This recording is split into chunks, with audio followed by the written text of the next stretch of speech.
여러분 안녕하세요. 김영희 문학TV 제2회 처음 시문학상 심사 발표를 하겠습니다. 오래 기다리셨죠? 네, 기다리신 분 많을 거예요. 이번에 여러분들이 응모를 많이 해주셨으면 좋았을 텐데 생각보다는 많지는 않았어요. 작품은 좋은 것도 있었어요. 이번에는 작품마다 편차가 심했어요. 어떤 경우는 작품이 질이 좀 많이 떨어지는 것도 있었고요. 어떤 경우는 작품이 아주 굉장히 좋은 수준의 작품도 있었습니다. 이번에는 16분이 응모를 하셨고 제가 16편의 작품을 직접 심사했습니다. 숫자가 많지 않아서 여러분에게 이번엔 특별히 세밀한 평을 해드리려고 합니다. 그리고 이 16편의 작품의 대략적인 평을 해드린 다음에 심사 결과를 발표하겠습니다. 그러니까 끝까지 채널 고정하시고 들어주세요. 여러분이 이번에 응모 안 하셨어도 다른 작품들은 이런 성적들을 이번에 거두었구나, 그런 것도 한번 여러분이 들어보시고 내가 내년에 작품을 응모하게 되면 어떻게 신경을 특별히 써야 되겠구나, 그런 벤치마킹도 할 수 있는 시간이 될 거예요. 어디 멀리 가지 마시고 끝까지 듣고 여러분께 도움되길 바랄게요. 자, 그럼 작품 한번 이야기를 해볼게요. 이면지예요. 이면지니까 여기는 보지 마세요. 네, 아껴야죠. 종이. 이 종이가 우리보다 수백 년 더 산 영물인 그런 소중한 생명을 저희가 빌려와서 종이를 만들잖아요. 그러니까 아껴 써야죠. 네, 그 나무는 한번 베어버리면 다시는 돌아오지 않잖아요. 그렇습니다. 그러면 제가 다른 거는 신상 정보는 이야기 안 하고 작품만 갖고 이야기할게요. 이따가 수상자들만 작품과 신상 정보를 오픈할게요. 첫 번째, 시 제목 바쁠 만큼의 날이라는 작품이 있어요. 이 작품은 48세 되신 분인데 나이에 비해서 시가 좀 건늙었어요. 가끔 세련된 묘사가 보이는 듯 하다가 이내 또 집중력이 떨어지고 날 것들의 문장이 쏟아져요. 결국은 뭐냐면 우리가 시를 쓰려면 집중해서 그 대상과 깊이 들어가서 대화가 이루어져야 되는데 그것을 이어가려면 굉장한 집중력과 그 깊이 들어가서 천착하고 접신한다. 영의 세계로 뚫고 들어가야 돼요. 그래야 진정한 그 시인이 본 그 세계를 감성적으로 낱낱이 울림의 옷을 입혀서 끌어낼 수가 있어요. 그런데 여러분이 처음에는 그것이 맨 처음에는 전혀 안 되다가 어느 정도 되면 일부 되다가 끊기다가 하죠. 그런 경우에요. 접신이 되다 말다 해요. 이게 뭐 그렇다고 사입이 무슨 미신 무속 그런 거 아니에요. 쉽게 이야기하자면 그렇다는 거죠. 그리고 이 시에 복지사가 나오는 경우가 있는데 복지사를 시적으로 좀 다르게 표현을 풀어주면 좋겠어요. 왜냐하면 시 이야기를 쭉 하다가 복지사는 이러면 갑자기 현실로 쭉 끌려 나와요. 독자가 기껏 그 시에 들어갔는데 사실적인 그 직업군의 용어가 들어가면서 자꾸 나오게 돼요. 시적 감성에 못 빠지게 된다는 거죠. 그런 경우는 에둘러 말해주는 게 좋죠. 다른 표현으로. 그것도 참고해 보시고. 그 다음에 옛날에 여러분이 연애편지 쓸 때 썼던 그런 어법들이 왜 그런 걸 못 버릴까 모르겠어요. 일종의 어떤 거냐, 안녕을 묻는다. 멋있는 말 같죠? 그런데 굉장히 유치하지 않아요? 그런 표현은 좀 안 썼으면 좋겠어요. 뭐 갇힌 안녕으로 맴돌다, 이게 뭐죠? 말은 있는데 의미가 이게 정확히 여러분 알겠어요? 갇힌 안녕으로 맴돈다, 이런 거 다 버려야 됩니다. 또 이런 부분은 이게 무슨 얘기인지 모르겠어요. 중간쯤 보면 오랜 벗은 없어지고 친지의 죽음에 흘릴 눈물이 마르고 조카의 결혼에 웃을 미소가 건조되고 친지의 죽음에 흘릴 눈물은 먼저 가 기다리는 이들을 손끝에 둔 채 마른 바람을 업고 말 타고 돌아왔다. 이게 뭔 소리죠? 친지의 죽음에 흘릴 눈물은 먼저 가 기다리는 이들을 손끝에 둔 채 마른 바람을 업고 말 타고 돌아왔다. 여러분 이해 가요? 이게 무슨 말인지? 이런 표현 좀 안 했으면 좋을 것 같아요. 그러나 전체적으로는 시인이 될 자질은 충분해요. 효율적인 문장이 전혀 없는 건 아니에요. 적확한 비유 같은 것, 그런 것도 좀 더 많이 덜어내야 되고 줄줄이 늘어놓지 않았으면 좋겠어요. 시적 긴장감이 많이 절실한 작품이었어요. 바쁠 만큼의 날. 그 다음 빛을 찾아서. 이분은 제목도 문제고, 제가 늘 이야기했죠? 제목에서 심사자와 또는 독자와 밀당이 이루어지는 곳이다. 빛을 찾아서 간다 했는데 더 이상 뭐 읽을 게 있어요? 다 보여줬잖아요. 이런 제목 진짜 낙점이에요. 제목 문제고 안 읽어도 알겠고 수필 형식의 제목이에요. 그리고 문장이 너무 모범적이에요. 모범적이라는 게 여기선 칭찬이 아닙니다. 호기심이 없어요. 호기심을 주질 못해요. 제목의 중요성은 제가 굉장히 많이 강조했는데 독자와 밀당에서 이미 첫 스타트에서 벌써 바람에 쭉 빠져버렸죠. 빛을 찾아서. 그럼 어떻게 생각드는지 아세요? 심사자는 빛을 찾으러 갔나 보지 뭐. 이렇게 돼요. 여러분 제목 잘 지으셔야 됩니다. 그 다음에 시가 전체적으로 시가 아니고 일기예요. 일기고 설명. 이분은 제가 성함은 말씀을 안 드리는데 이분의 작품을 제가 지난번에 장애인 문학상 제14회 장애인 문학상에서도 이 동일한 동명의 같은 분이에요. 같은 분인데 그분의 동화도 제가 심사를 했어요. 선생님 아시죠?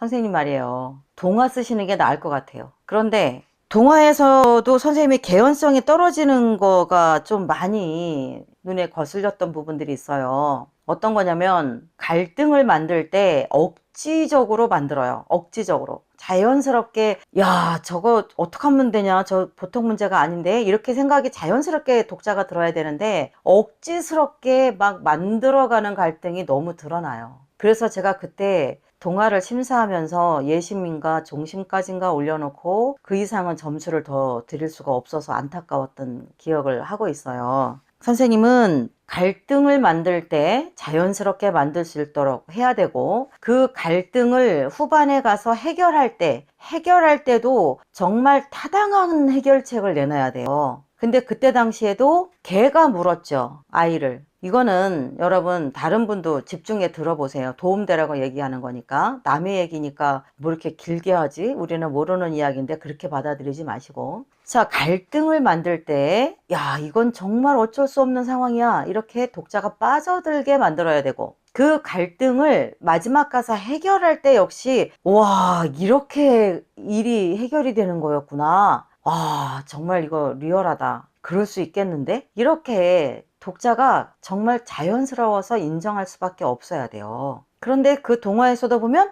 갈등이 벌어지는 이유가 뭐예요? 그냥이에요. 그냥 물었대요. 개가 그냥 아이를 물은 거예요. 그냥 물면 안 되죠. 이유가 있어야죠. 그러면 개가 왜 물었는지 그 마음을 어떻게 알아요? 인간이 볼 때 우리가 반려견을 키우거나 할 때도 충분히 일어날 수 있음직한 원인이 있어야 돼요. 어떤 원인이냐면 최소한 그 아이가 개가 이뻐서 다가갔을지라도 그 개의 입장에서도 비춰줘야 된다는 얘기예요. 그런데 작가라는 입장이 아이 입장에서만 이야기를 하고 있어요. 어느 날 아이가 개에게 가까이 다가가는데 개가 왕 물어서 애가 다쳤어요, 발이. 그건 갈등이 아니에요. 그 개의 입장에서는 그 아이가 해치러 올 것 같이 위기감이 들어서 물었을 수 있는 거 아니에요. 그 부분은 왜 하나도 못 들춰줬죠? 그런 것들이 문제인 거예요. 해결될 때도 마찬가지고. 선생님은 동화 쓰는 게 더 낫고, 그런데 제가 도움 말씀을 드리자면 동화를 잘 쓰기 위해서라도 시 공부는 더 하셔야 돼요. 그거는 참고하시길 바랄게요. 그 다음 대지의 울림. 제목부터 여러분 딱 느낌이 오죠? 경직됐죠? 별로 안 궁금하죠? 이분은 최소한 신춘문예 당선작 잘 쓴 시 한 100편을 찾아서 읽고 써보세요. 옮겨 써보세요. 저는 필사를 권하지 않는데 이분은 필사라도 해야 돼요. 심각해요. 그런데 잘 쓴 신춘문예 당선작 100편을 1년 동안 계속 읽고 옮겨 적어보고 문장을 분석해보고 1년만 한다면 분명히 달라집니다. 이분은 분명히 달라져요. 지금은 시를 쓸 때가 아니에요. 자, 여러분 모두가 귀담아 들으세요. 내가 시를 쓴다는 것은 내 안에서 무엇을 꺼낸다는 거예요. 꺼낸다는 건 뭐예요? 내게 넣어서 소화시킨 것이 있어야 시로, 작품으로, 글로 배설을 하지 않아요? 사람은 많이 읽고 보고 생각해서 내 안에 그게 범람할 때 나오는 거예요. 그런데 대지의 울림을 쓴 분은 지금은 시를 쓰거나 꺼낼 때가 아니에요. 왜 아니냐면 그분 안으로 채운 게 없어요. 그분이 섭취한 게 없어요. 먹은 게 있어야 나올 거 아니에요. 에너지가 나오든 배설물이 나오든 작품도 똑같습니다, 여러분. 그래서 대지의 울림 이걸 쓰신 분은 지금 시 쓰실 때가 아니에요. 드셔야 돼요. 섭취할 때지 꺼낼 때가 아니에요. 내용물이 없어요. 대지의 울림을 쓰신 분께는 이 가슴이나 머리나 심장 속에 내용물이 없어서 꺼낸다고 꺼낸 것이 쓸만한 것이 없어요. 너무나 앙상해요. 지금은 계속 끝없이 독서해야 되고 생각해야 되고 보고 쓰고 읽고 해야 돼요. 지금은 쓰실 때가 아니에요. 최근에 시가 어디까지 가 있는지 철저하게 깨달으셔야 돼요. 그걸 알기 위해서는 신춘문예 최근에 잘 쓴 당선작들 100편만 찾아 읽고 써보세요. 그러면 선생님이 얼마나 서둘렀는가, 섭취한 거 없이 꺼내려고 했는가를 깨닫게 돼요. 그리고 시는 도덕교과서가 아니에요.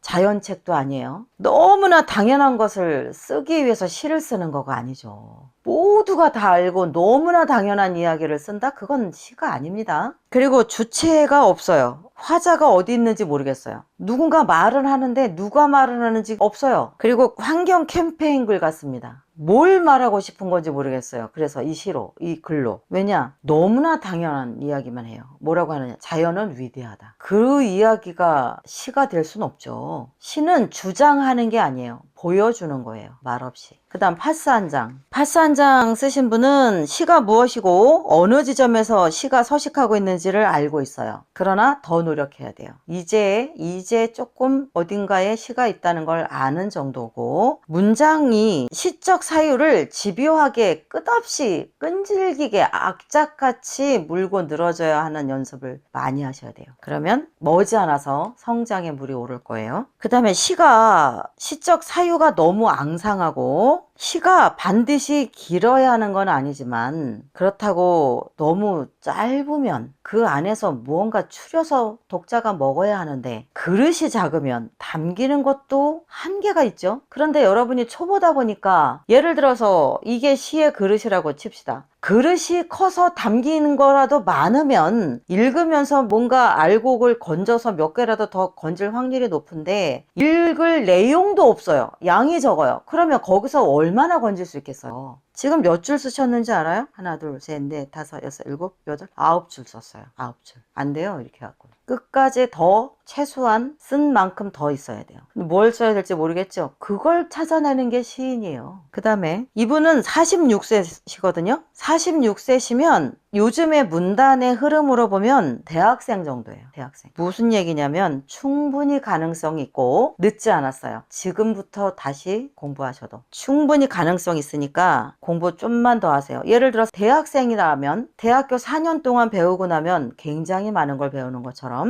46세시면 딱 4년만 바짝 시를 배우고 하시면 50이죠. 50에 등단하셔도 얼마든지 30년을, 최소한 30년을 프로 시인으로 활동할 수가 있습니다. 희망 갖고 끈질기게 말을 만들고 사유하고 천착하고 이어가는 것을 연습하셔야 돼요. 그런데 일반 문장을 연습하라는 게 아니고 시적으로 끌고 가는 연습을 계속하세요. 4년 바짝 공부하셔서 훌륭한 시인 되시길 바랄게요.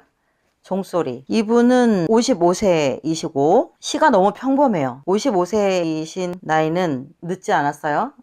이분은 서울신문에 반려울음 황선낙 시인인가요? 작년인가 올해인가 당선작 제가 또 다뤘던 거 있는데 찾아보세요.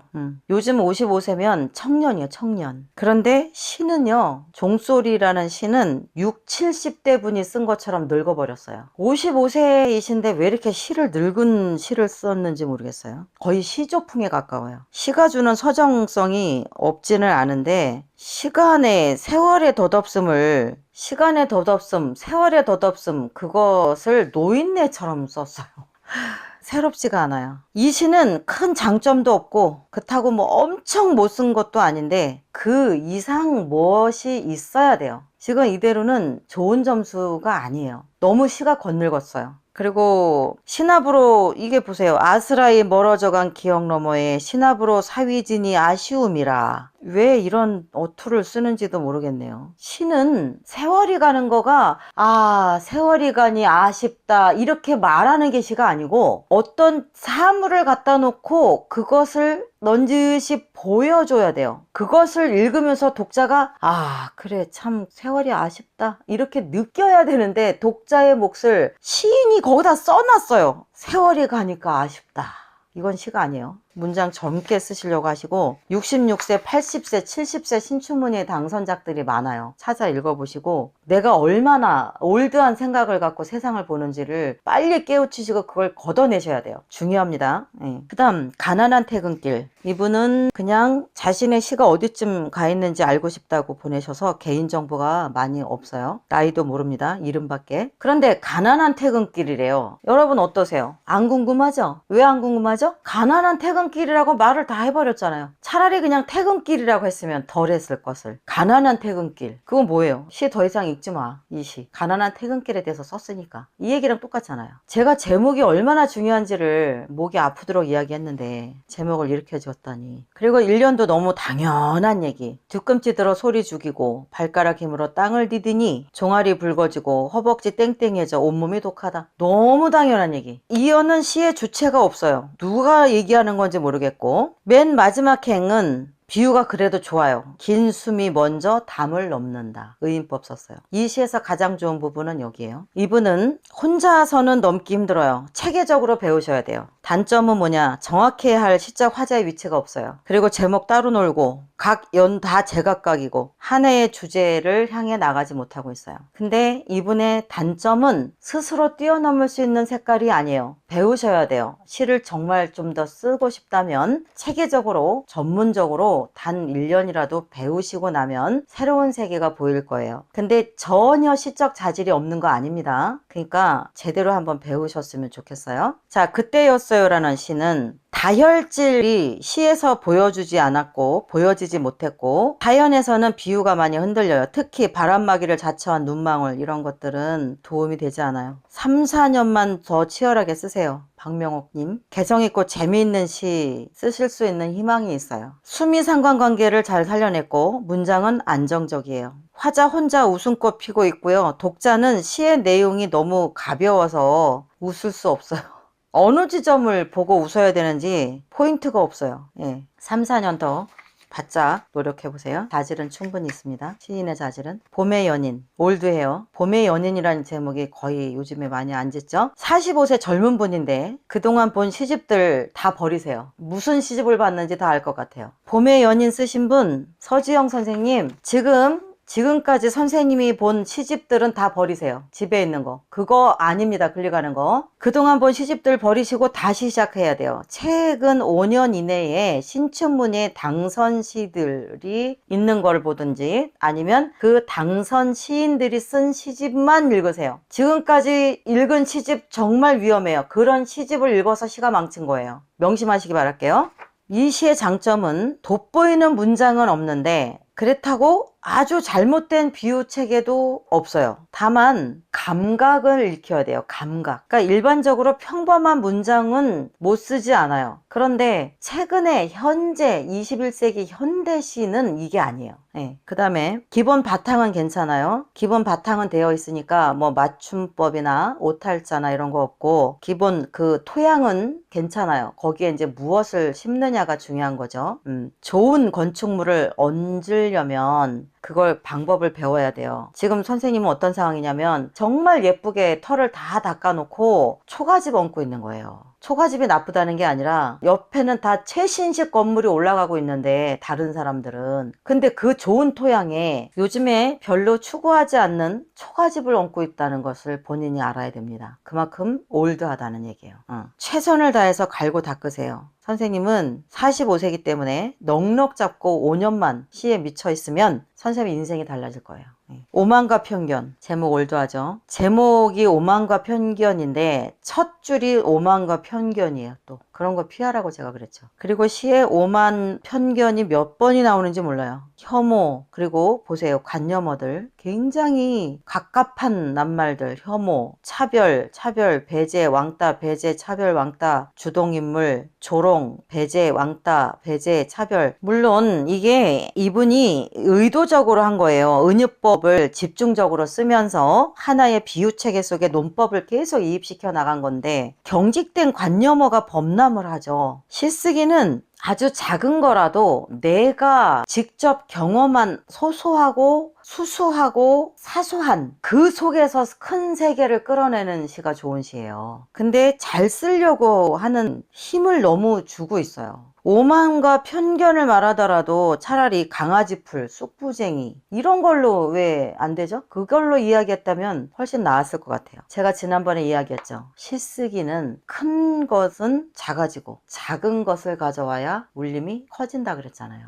여기에 동원된 단어들이 도대체가 부담스럽고 내용이 없는, 다 속에 건 아무것도 없는 빈 쭉정이 언어들이에요. 관념적으로 이미 고착이 돼버려서 다른 시적 상상력이 이런 단어에 들어갈 틈이 없어요. 죽은 단어들이라고요. 오만, 편견, 혐오, 차별, 배제, 조롱, 투신, 편견, 혐오, 오만 계속 갑질공하고 이런 언어는 다 시에서 쓰지 마세요. 시가 이런 언어를 품고서 나아갈 길이 없어요. 오만과 편견을 다뤘다는 거가 나쁜 게 아니에요. 오만과 편견을 다루든 갑질을 다루든 학원폭력을 다루든 차별, 조롱을 왕따를 다루더라도 아주 작고 아주 자연적이고 굉장히 소소한 것들로 다루세요. 거기에서 파급력이 나오지 이런 경직된 단어에서 어떤 울림도 나올 수가 없어요. 식물성 언어들로 사용하는 연습을 해보시기 바랄게요. 시적 자질은 충분합니다. 시인이 되실 자질은 충분합니다. 안티에이징 70세신데요. 이분도 시에 주체가 없어요. 시적 화자가 없어요. 그러니까 뭐예요? 이렇게 잘린 것 같아요. 얼굴 없고 밑에 다리 없고 몸통만 있어요.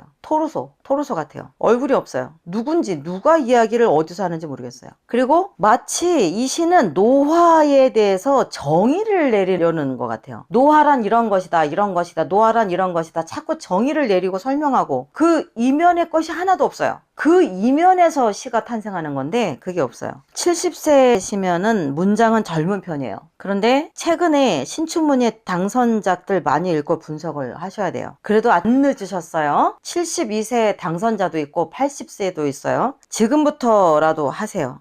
다시 시를 배우세요. 3년만 미치세요. 3년만 미치시면 지금 72세시다? 3년 뒤면 75세. 20년은 새로운 삶을 사시겠는데요. 네, 지금 해도 문장 젊습니다. 근데 정의를 내리려고 하지 마세요. 시는 정의를 내리는 게 아니고 보여주는 거예요. 보여줘서 독자가 그걸 보면서 정의를 내릴 수는 있죠. 가마손 누룽지. 이분은 26살. 충분히, 아주 충분히 시적 자질이, 시인의 자질이 있어요. 지금부터 열심히 하면 29세 이후는 사회적 신분도 달라지고 남보다 앞선 문학인이 될 거예요. 멋진 비유도 있어요. 그리고 시가 무엇인지, 제목, 첫행 시작을 어떻게 해야 하는지 다 알고 있어요. 이분은. 그런데 시적 비유가 빈약해요. 사실적인 것이 많아요. 그리고 제가 이야기했죠. 제 영상 찾아 꼭 들어보세요. 시는 A는 B에서 C로 넘어가는 거예요. 그거 다시 꼭 영상 보시길 바랄게요. 그리고 이 시는 주체가 뭐예요? 그리고 누룽지를 긁는다고만 쓰면 안 되죠. 이건 시가 아니죠. 누룽지 벅벅 긁는다, 싹싹 긁는다. 그거에서 더 나가야 되겠죠. 너무 당연한 이야기를 계속 하고 있죠. 이건 반복법이라고 보기에는 아쉽죠. 초반에 누룽지를 긁었더라도 중반 이후에는 분명히 그 이상의 무엇을 긁고 있음이 비유나 묘사로 등장했어야죠. 시인이 될 자질이 충분해요. 열심히 해서 훌륭한 시인으로 만나길 바랄게요. 문단에서. 그리움에 물들었다. 다른 작품. 이분은 55세이신데 제목은 너무 진부하죠. 그리움에 물들었다. 이렇게 왜 제목을 쓰죠? 그림에 물들었다. 그럼 그래 물들어. 이렇게 할 수밖에 없어요. 제목이 왜 이렇죠? 제목 좀 재밌게 참신하게 좀 줘봐요. 그리고 3년 같은 경우는 분위기를, 이 시의 분위기 전체를 해치고 있고 전체적으로 비유 체계가 건강하지 않고 맨 마지막 여는 기척 있는 소리를 내며, 기척이 소리예요. 기척이 있으면 소리가 난 거죠. 이중문이죠. 불필요한. 이런 건 다 감점이 되죠. 기름칠이 빠진 의자처럼 화음을 낸다? 기름칠이 빠진 의자면 화음을 내지 않아요. 파차름을 내죠. 화음이라는 건 조화로운 소리 아니에요? 잘못됐잖아요. 표현이. 그러나 시인의 자질은 있어요. 비유에도 지켜야 할 공식이 있다는 걸 정확히 배우셔야 되고, 올바른 메타포가 무엇인가를 다시 배우셔야 되고, 많이 다시 한번 열심히 해보세요. 이 그림에 물들었다 이런 건 제목은 1970년대 제목이에요. 그 다음 전화상담. 이분은 51세. 가장 심각한 거. 이분도 주어가 없어요. 누가 하고 있는 이야기인지 없어요. 그리고 마치 전화상담이란 이런 거야. 전화상담 직원은 이런 거야. 정의를 내리고 있죠. 시는 정의를 내리는 게 아니라고 제가 여러 번 얘기하죠. 시는 보여주는 거예요. 시는 보여줘서 상태나 현상만 있는 그대로 중간에서 이쪽 저쪽 치우치지도 않고 중간에서 아무렇지 않게 보여주는 거예요. 들려주고. 그러면 그걸 통해서 독자가 전화상담이란 참 그런 거야. 이렇게 결론을 독자가 내려야죠. 독자가 감성을 갖고 독자가 감동하고 독자가 그걸 감상을 해야 되는데 독자에게 들으라는 건지 말라는 건지 혼자 계속 정의를 내린다고요. 그러면 안 되죠. 그리고 이 시도 아까처럼 얼굴 없어요. 하반신 없어요. 그냥 몸통만 있어요. 시작도 어디도 없고 끝도 없어요. 몸통만 있어요. 주체가 없어요. 그러나 시의 재능은 있어요. 51세시면 이제부터 시작하셔도 돼요. 그리고 제목도 전화상담 그렇게 쓰고 본문에선 전화상담이란 이러이러한 거야. 이러이러한 거야. 이렇게 하면 안 됩니다. 마지막 담배. 이분은 30세예요. 충분히 좋은 시 쓸 시인의 자질이 넘쳐요. 그런데 좀 거슬리는 것은 시에서 4번이나 엄마의 엄마 모습 이런 식으로 하는데 엄마는 굳이 넣어야 된다면 딱 한 번만 놓고 나머지는 엄마를 상징하도록 보조관념으로 바꿔 써야 돼요. 반복법으로 쓰면 안 될까요? 이건 반복법이라고 보기 어려워요. 엄마 이러면 짜증나지 않을까요? 독자에게 다양하게 읽는 맛을 줘야죠.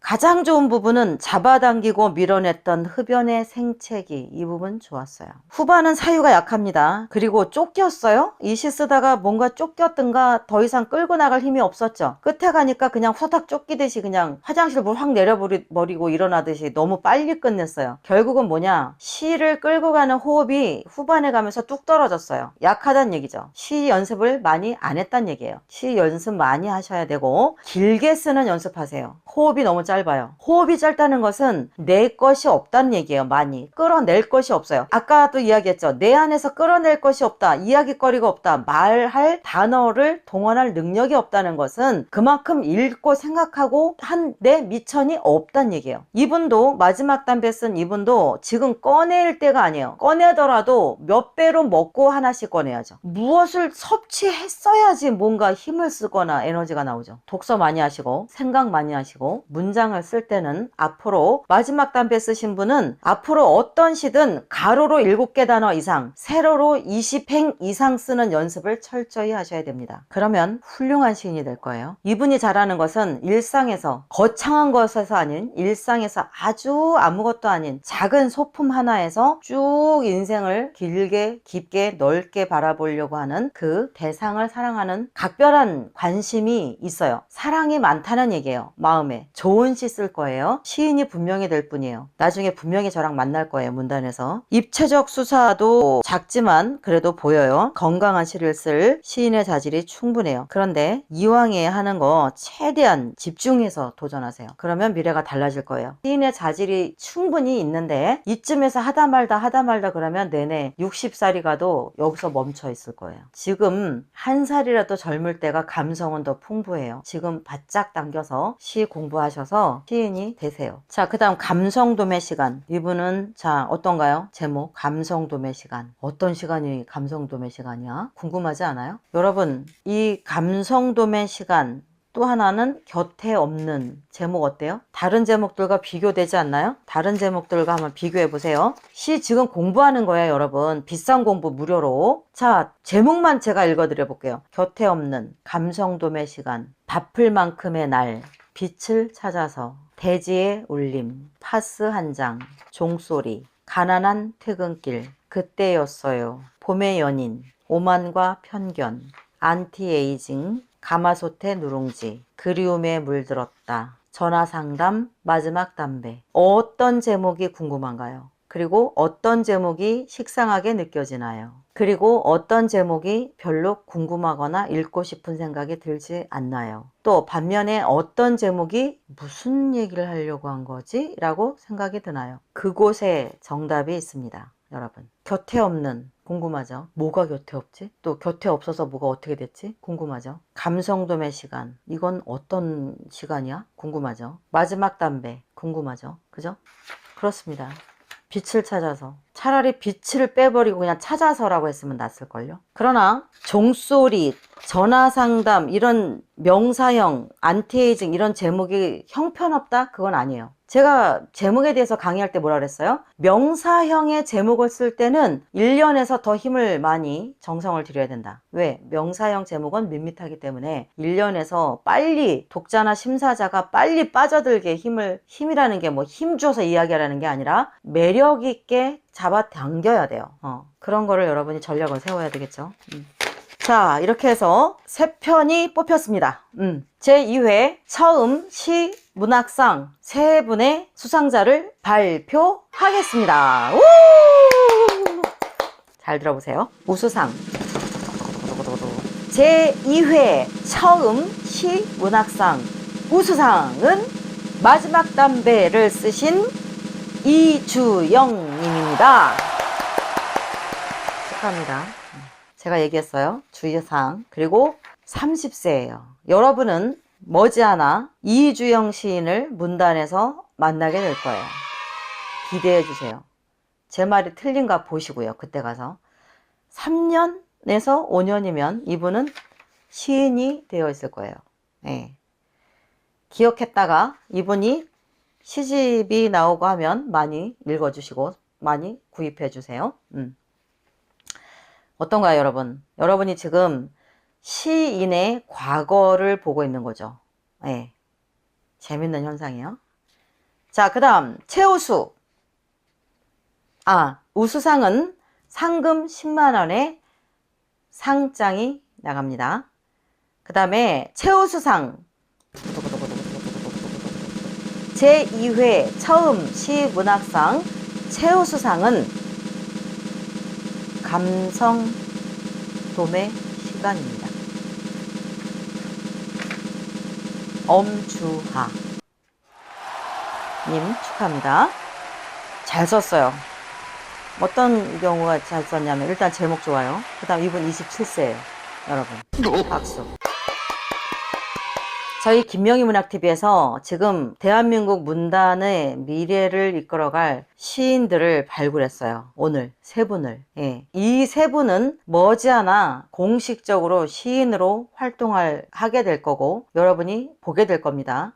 제가 확언할 수 있어요. 자, 이분은 감성돔의 시간 제목도 좋고요. 빈 방을 돌아다니는 물고기. 또 물은 늙은 아버지의 겉옷처럼 창문에 걸려 있었다. 물이 늙은 아버지의 겉옷처럼 걸려 있었대요. 물이 이불처럼 밤을 덮었다. 굉장하죠? 자, 그런데 아쉬운 부분도 있어요. 밑에 가면은 주체가 조금 모호하고 빗나간 비유도 있고 피동사동 엄주하님, 엄주하 시인님, 피동사동 정확히 배우세요. 공부 다시 하시고. 자, 갓 태어난 아이의 살이 희지 않고 검다는 것을 두고. 자, 희지 않고 검다는 것을 두고 이거는 불필요한 사족이죠. 하나면 돼요. 갓 태어난 아이의 살이 검다는 것을 두고 이러면 돼요. 왜? 검으니까 희지 않은 거 아니에요? 그죠? 희지 않고 검다는 것 이런 건 다 사족, 불필요한 이런 거에서 감점이었어요. 대상이었는데. 자, 그 다음 내 작은 감성돔 한 마리가 그냥 작은 내가 이렇게 하면 여러분 모르겠네. 자, 보세요. 마지막 부분에 2, 3, 4, 5, 6, 7, 8, 9, 10, 10년에 보면 원문이 뭐라고 되어 있냐. 내 작은 감성돔 한 마리가 어머니의 치맛자락을 잡는다 라고 있는 거예요. 내 작은 감성돔 한 마리가 어머니의 치맛자락을 잡는다. 그러면 내 감성돔이래요. 내 거. 내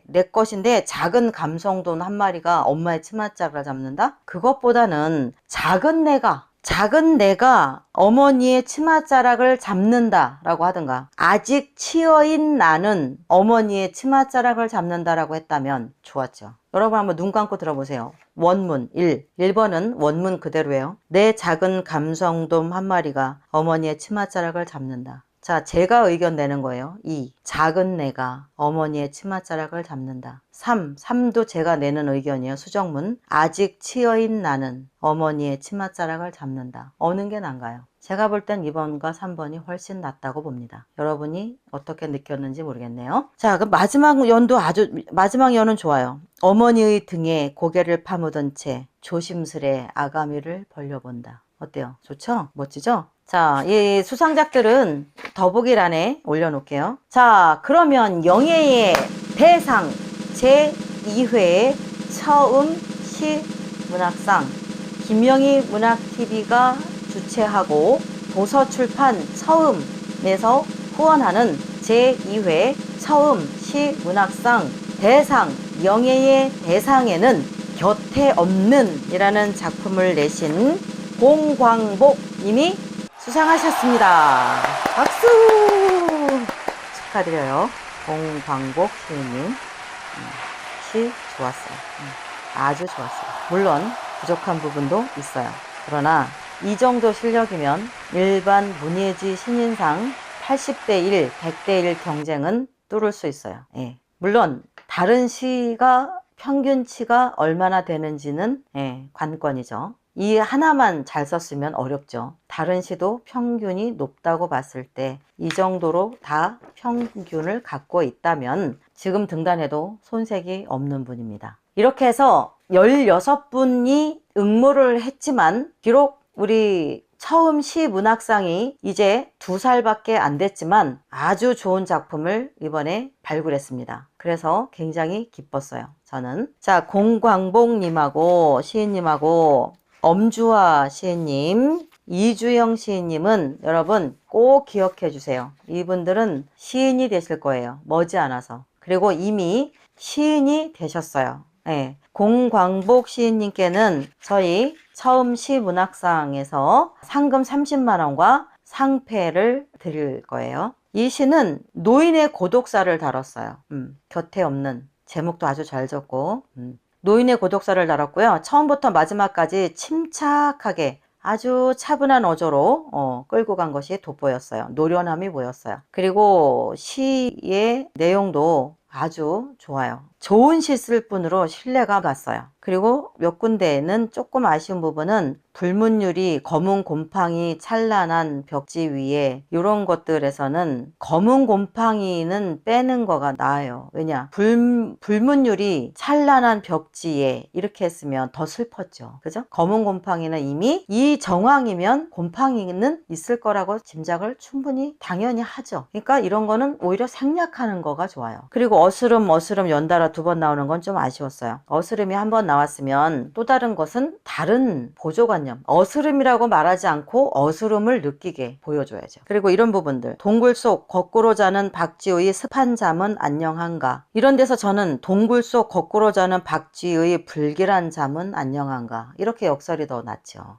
이런 부분은 좀 아쉬웠고. 그렇지만 장점이 몇 군데의 단점을 훨씬 덮어도 남을 만큼 잘 썼어요. 좋은 작품이에요. 감성돔의 시간도 좋은 작품이에요. 그리고 마지막 담배도 좋은 작품인데 뒷심이 좀 딸렸어요. 그래서 이렇게 대상은 곁에 없는 공광복 시인님, 최우수상은 감성돔의 시간 엄주하 시인님, 우수상은 마지막 담배 해서 이주영 시인님, 이렇게 3분이 수상하셨습니다. 이 3분께는 제가 개별 통보하고 시상식을 오실 수 있으면 시상식을 제가 가져보려고 지금 마음에 준비를 하고 있는데, 공광복님은 수원에 사시는 분이고요. 엄주하 시인님은 공광복 시인님은 대상 타시는 분은 경기도 수원 사시고, 최우수상 수상하시는 염주화 시인님은 대구광역시 사시고, 마지막 담배 이주영 시인님은 부산시 사시네요. 자, 제2회 처음 시문학상 이렇게 해서 좋은 작품을 발굴할 수 있었기 때문에 기쁩니다. 이번에도 제가 특강처럼 했잖아요. 이렇게 심사하는 문학상 있어요? 여러분 본 적 있어요? 없을 겁니다. 예. 저희는 앞으로도 가능하면 심사도 하고 좋은 시인을 발굴하면서 여러분이 그 심사 과정 속에서도 제가 단 하나라도 살아있는 공부를 전해드릴 수 있도록 최선을 다하겠습니다. 여러분께서도 축하의 댓글 많이 달아주시고요. 이 수상작은 아래 하단 더보기란에 올려놓을 테니까 여러분들께서도 들어가서 다 보시고 공부 많이 하시기를 바랄게요. 그리고 또 하나는 저희 처음 시문학상에서는 앞으로 당선작들을 하나하나 모아서 작품집으로 책으로 출간할 계획도 갖고 있습니다. 그리고 내년부터는 작품이 응모작이 하나가 아닐 거예요. 내년부터는 응모작이 한 편이 아니라 3편씩이 될 거예요. 그러니까 여러분이 내년에 준비할 분들은 응모작이 3편으로 바뀌는구나 아시고 3편이 좋은 작품이 만들어지도록 지금부터 준비하세요. 그리고 저희 처음 시문학상은 지금은 대상에게 저 30만원, 최우수 20, 우수상 10만원 이렇게 드리고 대상 수상자에게는 상패, 그 다음에 최우수와 우수상 수상자에게는 상장과 상금을 이렇게 드리는데 여건이 되는 대로 저희는 상금도 계속 변화될 거예요. 아래로 내려가는 것이 아니라 상향해서 상금이 계속 변화돼서 올라갈 겁니다. 물론 여건이 될 때마다 올릴 거예요. 갑자기 막 올릴 순 없겠죠. 제가 가난하니까. 그렇지만 이 상금은 여러분께서 후원해 주시는 상금으로 여러분과 함께 나눔하고 있다는 것도 다시 한번